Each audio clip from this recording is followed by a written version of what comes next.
ಸಿಂಪಲ್ಲಾಗಿ ಹಾಗೆ ಸಖತ್ ಟೇಸ್ಟಿಯಾಗಿ ಮೆಂತ್ಯ ಪಲಾವ್ ಯಾವ ರೀತಿ ಮಾಡೋದು ಅಂತ ನೋಡೋಣ. ನೀವು ನೋಡ್ತಿರ್ಬೋದು ಎಷ್ಟು ಚೆನ್ನಾಗಿ ಕಾಣಿಸ್ತಾ ಇದೆ ಅಂತ. ಅಷ್ಟೇ ಉದುರಾಗಿ ಸಖತ್ ಟೇಸ್ಟಿಯಾಗಿ ಈಸಿಯಾಗಿ ಮಾಡ್ಬೋದು. ಓಕೆನಾ, ಈ ಥರ ಒಂದ್ಸಲ ಟ್ರೈ ಮಾಡಿ. ಸಖತ್ತಾಗಿರುತ್ತೆ. ಇದಕ್ಕೆ ಯಾವುದೇ ಜಾಸ್ತಿ ಇಂಗ್ರೀಡಿಯೆಂಟ್ಸು ಬೇಡ. ಈಸಿಯಾಗಿ ಬೇಗ ಬೆಳಗ್ಗೆ ಟಿಫನ್ಗೆ ಆಗ್ಬೋದು ಅಥವಾ ಸಂಜೆ ಏನಾದರೂ ತಿನ್ನಬೇಕು ಅನಿಸ್ದಾಗಿರ್ಬೋದು ಮಾಡ್ಕೊಂಡು ತಿನ್ಬೋದು. ನೀವು ನೋಡ್ತಿರ್ಬೋದು ಎಷ್ಟು ಉದುರಾಗಿ ಎಷ್ಟು ಚೆನ್ನಾಗಾಗಿದೆ ಅಂತ. ಸಖತ್ತಾಗಿರುತ್ತೆ. ಮೆಂತ್ಯ ಸೊಪ್ಪು ಅಂದರೆ ಮುರಿಯವರೇ ಜಾಸ್ತಿ. ಸೊ ಈ ಥರ ಒಂದು ಸಲ ಮಾಡಿಕೊಡಿ. ಅವ್ರಿಗೆ ಮೆಂತ್ಯ ಸೊಪ್ಪಿನ ಪಲಾವ್ ಅಂತ ಗೊತ್ತೇ ಆಗಲ್ಲ, ಅಷ್ಟು ಚೆನ್ನಾಗಿರುತ್ತೆ. ಬಟ್ ಹೆಲ್ದಿ ಕೂಡ.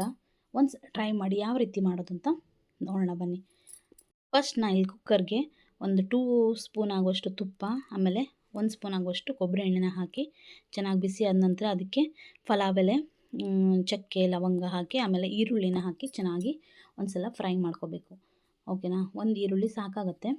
ಈ ಥರ ಉದ್ದುದ್ದಾಗಿ ಕಟ್ ಮಾಡಿ ಇದನ್ನ ಚೆನ್ನಾಗಿ ಫ್ರೈ ಮಾಡ್ಕೋಬೇಕು ಫಸ್ಟು. ಆಮೇಲೆ ಅದಕ್ಕೆ ಸ್ವಲ್ಪ ಕರಿಬೇವಿನ ಸೊಪ್ಪು ಮತ್ತು ಒಂದು 3 ಹಸಿಮೆಣಸನ್ನು ಈ ಥರ ಉದ್ದುದ್ದಾಗಿ ಕಟ್ ಮಾಡಿ ಹಾಕ್ಕೋಬೇಕು. ಜಾಸ್ತಿ ಖಾರ ಬೇಕಿದ್ದರೆ ಎಕ್ಸ್ಟ್ರಾ ಹಾಕ್ಕೋಬೋದು ಹಸಿಮೆಣಸನ್ನು. ಆನಂತರ ಇದನ್ನ ಚೆನ್ನಾಗಿ ಫ್ರೈ ಮಾಡ್ಕೋಬೇಕು. ಸ್ವಲ್ಪ ತುಂಬ ಫ್ರೈ ಮಾಡಬೇಕು ಅಂತಿಲ್ಲ, ಸ್ವಲ್ಪ ಲೈಟಾಗಿ ಫ್ರೈ ಮಾಡಿದ್ರೆ ಸಾಕು. ಆನಂತರ ಇದಕ್ಕೆ ಇಲ್ಲಿ ನಾನು 8ರಿಂದ 10 ಗೋಡಂಬಿನ ಈ ಥರ ಉದ್ದುದ್ದಾಗಿ ಇದು ಮಾಡಿ ಸೇರಿಸ್ಕೊತಾ ಇದ್ದೀನಿ. ಇದನ್ನು ಚೆನ್ನಾಗಿ ಒಂದು ಸಲ ಹೊಂಬಣ ಬರೋ ತನಕ ಈಗ ಚೆನ್ನಾಗಿ ವಾಶ್ ಮಾಡಿ ಕಟ್ ಮಾಡಿ ಇಟ್ಕೊಂಡಿರೋಂಥ ಮೆಂತ್ಯ ಸೊಪ್ಪನ್ನು ಒಂದು ಮುಷ್ಟಿ ಆಗುವಷ್ಟು ತೊಗೊಂಡಿದ್ದೀನಿ. ಅದನ್ನ ಇದಕ್ಕೆ ಆ್ಯಡ್ ಮಾಡಿ ಒಂದು ಸಲ ಚೆನ್ನಾಗಿ ಫ್ರೈ ಮಾಡ್ಕೊಳ್ಳಿ. ಅದೇ ರೀತಿ ಒಂದು ಟೊಮೆಟೊನ ನಾನು ಹಾಕ್ಕೊಂಡಿದ್ದೀನಿ, ಅದನ್ನು ಕೂಡ ಚೆನ್ನಾಗಿ ಫ್ರೈ ಮಾಡಿ. ಆ ವಿಡಿಯೋ ಸ್ಕಿಪ್ ಆಗಿದೆ. ಆನಂತರ ಇದನ್ನ ಈ ಥರ ಚೆನ್ನಾಗಿ ಫ್ರೈ ಮಾಡಿಕೊಂಡು ಸ್ವಲ್ಪ ಹಸಿ ವಾಸನೆ ಹೋಗೋ ತನಕ ಇದನ್ನ ಹಾಗೆ ಬಿಡಬೇಕು. ನೋಡ್ತಿರ್ಬೋದು ಇದು ಚೆನ್ನಾಗಿ ಬೇಗ ಬೆಂದೋಗುತ್ತೆ ಮೆಂತ್ಯ ಸೊಪ್ಪು. ಇದನ್ನ ಚೆನ್ನಾಗಿ ಈ ಥರ ಫ್ರೈ ಮಾಡಿ ಒಂದು ಸಲ ಹಾಗೆ ಬಿಡಬೇಕು. ಚೆನ್ನಾಗಿ ಫ್ರೈ ಆದ ನಂತರ ಇಲ್ಲಿ ನಾನು ಒಂದು ಎರಡು ಹಸಿಮೆಣಸು, ಆಮೇಲೆ ಒಂದು ಚಿಕ್ಕದು ಶುಂಠಿ, ಆಮೇಲೆ ಒಂದು 2-3 ಬೆಳ್ಳುಳ್ಳಿ, ಆಮೇಲೆ ಸ್ವಲ್ಪ ಕಾಯಿ ತುರಿನ ಹಾಕಿ ಮತ್ತು ಸ್ವಲ್ಪ ಕೊತ್ತಂಬರಿ ಸೊಪ್ಪನ್ನು ಹಾಕಿ ಚೆನ್ನಾಗಿ ಸ್ವಲ್ಪ ನೀರು ಹಾಕಿ ಚೆನ್ನಾಗಿ ಗ್ರೈಂಡ್ ಮಾಡಿ ಇಟ್ಕೊಂಡಿದ್ದೀನಿ. ಇದನ್ನು ಇದಕ್ಕೆ ಆ್ಯಡ್ ಮಾಡ್ಕೋಬೇಕು. ಇದನ್ನು ಆ್ಯಡ್ ಮಾಡಿಕೊಂಡು ಚೆನ್ನಾಗಿ ಇದು ಹಸಿ ವಾಸನೆ ಹೋಗೋ ತನಕ ಫ್ರೈ ಮಾಡ್ಕೋಬೇಕು. ಈ ಥರ ಚೆನ್ನಾಗಿ ಈ ಥರ ಫ್ರೈ ಮಾಡ್ಕೊಂಡ ನಂತರ ಇದು ಸ್ವಲ್ಪ ಹಸಿ ವಾಸನೆ ಎಲ್ಲ ಬಿಟ್ಕೊಳ್ಳುತ್ತೆ. ಆನಂತರ ನಾವು ಇದಕ್ಕೆ ವೆಜಿಟೇಬಲ್ಸ್ನೂ ಆ್ಯಡ್ ಮಾಡ್ಬೋದು ಮೆಂತ್ಯ ಪಲಾವ್ಗೆ. ಬಟ್ ನಾನಿಲ್ಲಿ ಜಾಸ್ತಿ ವೆಜಿಟೇಬಲ್ಸ್ನ ಆ್ಯಡ್ ಮಾಡ್ತಾ ಇಲ್ಲ. ಸ್ವಲ್ಪ ಇದಕ್ಕೆ ನಾನು ಇಲ್ಲಿ ಸ್ವಲ್ಪ ಬಟಾಣಿ ಮತ್ತು ಕ್ಯಾರೆಟ್ ಎರಡನ್ನೇ ಆ್ಯಡ್ ಮಾಡ್ತಿದ್ದೀನಿ. ಚಿಕ್ಕ ಚಿಕ್ಕದಾಗಿ ಕಟ್ ಮಾಡಿ ಇಟ್ಕೊಂಡಿದ್ದೀನಿ, ವಾಶ್ ಮಾಡಿ. ಇದನ್ನ ಇದಕ್ಕೆ ಈಗ ಆ್ಯಡ್ ಮಾಡ್ಕೋಬೇಕು. ಟೇಸ್ಟ್ ಮಾತ್ರ ಸಖತ್ತಾಗಿರುತ್ತೆ. ಓಕೆನಾ, ಒಂದು ಸಲ ಟ್ರೈ ಮಾಡಿ. ಇದನ್ನು ಚೆನ್ನಾಗಿ ವಾಶ್ ಮಾಡಿ ನೀರಲ್ಲಿ ಹಾಕಿಟ್ಕೊಂಡಿದ್ದೀನಿ, ಅದನ್ನ ಆ್ಯಡ್ ಮಾಡ್ಕೋಬೇಕು. ಇದನ್ನ ಆ್ಯಡ್ ಮಾಡಿ ಚೆನ್ನಾಗಿ ಒಂದು ಸಲ ಈ ಥರ ಮಿಕ್ಸ್ ಆಗೋ ತನಕ ಚೆನ್ನಾಗಿ ಫ್ರೈ ಮಾಡ್ಕೋಬೇಕು. ಇದು ಈ ಹಬೆಲೆ ಬೆಂದುಬಿಡುತ್ತೆ ಬಟಾಣಿ ಎಲ್ಲ. ಒಂದು ಸಲ ಫ್ರೈ ಮಾಡಿಕೊಂಡ್ರೆ ಚೆನ್ನಾಗಾಗತ್ತೆ ಅಂತ ಅಷ್ಟೇ. ಆಮೇಲೆ ಈ ಥರ ಒಂದು ಸಲ ಫುಲ್ ಮಿಕ್ಸ್ ಮಾಡಿ ಇದಕ್ಕೆ ನೋಡ್ತಿರ್ಬೋದು ನೀವು ಎಷ್ಟು ಚೆನ್ನಾಗಿ ಗ್ರೀನ್ ಕಲರಲ್ಲಿ ಬರುತ್ತೆ ಇದು ಪಲಾವು. ಬಟ್ ಟೇಸ್ಟ್ ಮಾತ್ರ ಸಖತ್ತಾಗಿರುತ್ತೆ.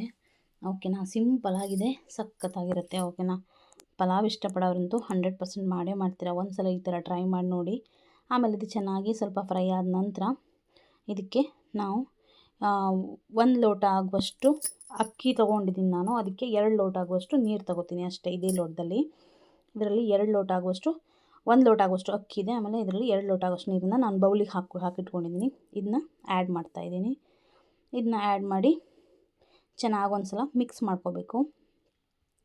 ಚೆನ್ನಾಗಿ ಮಿಕ್ಸ್ ಮಾಡಿ ಆನಂತರ ಇದಕ್ಕೆ ರುಚಿಗೆ ತಕ್ಕಷ್ಟು ಉಪ್ಪನ್ನು ಹಾಕಿ ಸ್ವಲ್ಪ ಲಿಂಬೆಹಣ್ಣು, ಒಂದು ಅರ್ಧ ಹೋಳು ಲಿಂಬೆಹಣ್ಣನ್ನು ಹಿಂಡ್ಕೊಂಡು ಚೆನ್ನಾಗಿ ಕುದಿ ಬರೋ ತನಕ ಹಾಗೆ ಬಿಡಬೇಕು.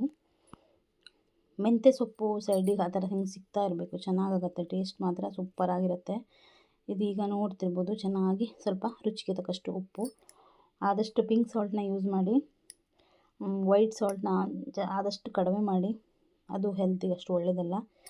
ಸೊ ಸ್ವಲ್ಪ ಉಪ್ಪು, ಆಮೇಲೆ ಒಂದು ಅರ್ಧ ಲಿಂಬೆಹಣ್ಣನ್ನು ಚೆನ್ನಾಗಿ ಹಿಂಡ್ಕೋಬೇಕು.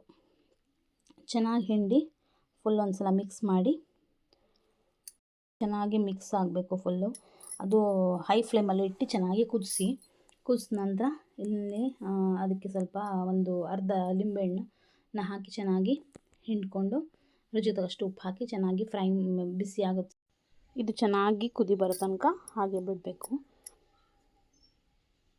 ಯಾಕೆಂದರೆ ನಾವು ಲಿಂಬೆಹಣ್ಣು ಮತ್ತು ಸಾಲ್ಟೆಲ್ಲ ಹಾಕಿರ್ತೀವಲ್ಲ, ಅದೆಲ್ಲ ಚೆನ್ನಾಗಿ ಮಿಕ್ಸ್ ಆಗಿ ಅದು ನಮಗೆ ಉಪ್ಪು ಹುಳಿ ಎಲ್ಲ ಕರೆಕ್ಟಾಗಿ ಗೊತ್ತಾಗುತ್ತೆ. ಅದಕ್ಕೆ ಚೆನ್ನಾಗಿ ಒಂದು ಸಲ ಕುದಿ ಬರಬೇಕು. ಅದು ಕುದಿ ಬರೋ ತನಕ ಹಾಗೆ ಬಿಡಬೇಕು.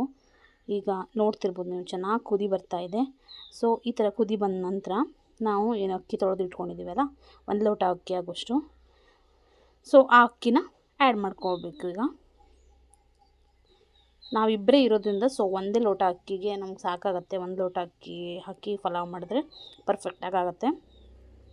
ಸೊ ಈಗ 1 ಲೋಟ ಆಗುವಷ್ಟು ಅಕ್ಕಿನ ಇದಕ್ಕೆ ಆ್ಯಡ್ ಮಾಡಿ ಚೆನ್ನಾಗಿ ಈ ಥರ ಮಿಕ್ಸ್ ಮಾಡ್ಕೋಬೇಕು ಒಂದು ಸಲ. ಯಾಕೆಂದರೆ ಈ ಥರ ಮಿಕ್ಸ್ ಮಾಡೋದ್ರಿಂದ ಪಲಾವ್ ಉದುರುದ್ರಾಗಿ ಚೆನ್ನಾಗಿ ಬರುತ್ತೆ. ಓಕೆನಾ? ಈ ಥರ ಮಿಕ್ಸ್ ಮಾಡಿ ಒಂದು ಕುದಿ ಬರೋ ತನಕ ಬಿಟ್ಟು ಆಮೇಲೆ ಲಿಡ್ ಕ್ಲೋಸ್ ಮಾಡಿ 2 ವಿಸಿಲ್ ಬರೋ ತನಕ ಮಾಡಿಕೊಂಡ್ರೆ ಪರ್ಫೆಕ್ಟಾಗಿ ಸಖತ್ ಟೇಸ್ಟಿಯಾಗಿ ಉದುರುದ್ರಾಗಿ ಹೋಟೆಲ್ ಸ್ಟೈಲಲ್ಲಿ ಮೆಂತ್ಯ ಪಲಾವ್ ರೆಡಿ ಆಗುತ್ತೆ. 2 ವಿಸಿಲ್ ಬರೋ ತನಕ ಬಿಟ್ಟು 2 ವಿಸಿಲ್ ಬಂದ ನಂತರ ಅದು ಲಿಡ್ ಹೀಟ್ ಕಡಿಮೆ ಆದ ನಂತರ ಓಪನ್ ಮಾಡಿ ನೋಡಿದ್ರೆ ಈ ಥರ ಉದುರುದ್ರಾಗಿ ಚೆನ್ನಾಗಿ ಮೆಂತ್ಯ ಪಲಾವ್ ರೆಡಿಯಾಗಿರುತ್ತೆ. ಒಂದು ಸಲ ಟ್ರೈ ಮಾಡಿ ನೋಡಿ. ಈ ಥರ ಮೆಥಡಲ್ಲಿ ಸಖತ್ತಾಗಿರುತ್ತೆ. ನಿಮಗಂತೂ ಖಂಡಿತವಾಗ್ಲೂ ಇಷ್ಟ ಆಗುತ್ತೆ. ಇದು ಆ್ಯಕ್ಚುಲಿ ಹಳೆ ವಿಡಿಯೋ, ನಾನು ತುಂಬ ಟೈಮ್ ಆಗಿತ್ತು ಅಪ್ಲೋಡ್ ಮಾಡಿದೆ. ಸೊ ನಿಮಗೆ ಇಷ್ಟ ಆಗ್ಬೋದು. ಈ ವಿಡಿಯೋ ಇಷ್ಟ ಆಗಿದ್ದರೆ ಪ್ಲೀಸ್ ಒಂದು ಲೈಕ್ ಮಾಡಿ. ಓಕೆನಾ? ನೋಡ್ತಿರ್ಬೋದು ನೀವು, ಹೋಟೆಲ್ ಸ್ಟೈಲ್ ಕೊಡ್ತಾರಲ್ಲ ಅದೇ ಥರ ಸೇಮ್ ಟೇಸ್ಟು ಸೇಮ್ ಆಗಿರುತ್ತೆ. ಒಂದು ಸಲ ಟ್ರೈ ಮಾಡಿ. ಓಕೆನಾ? ವಿಡಿಯೋ ಇಷ್ಟ ಆಗಿದ್ದು ಪ್ಲೀಸ್ ಒಂದು ಲೈಕ್ ಮಾಡಿ.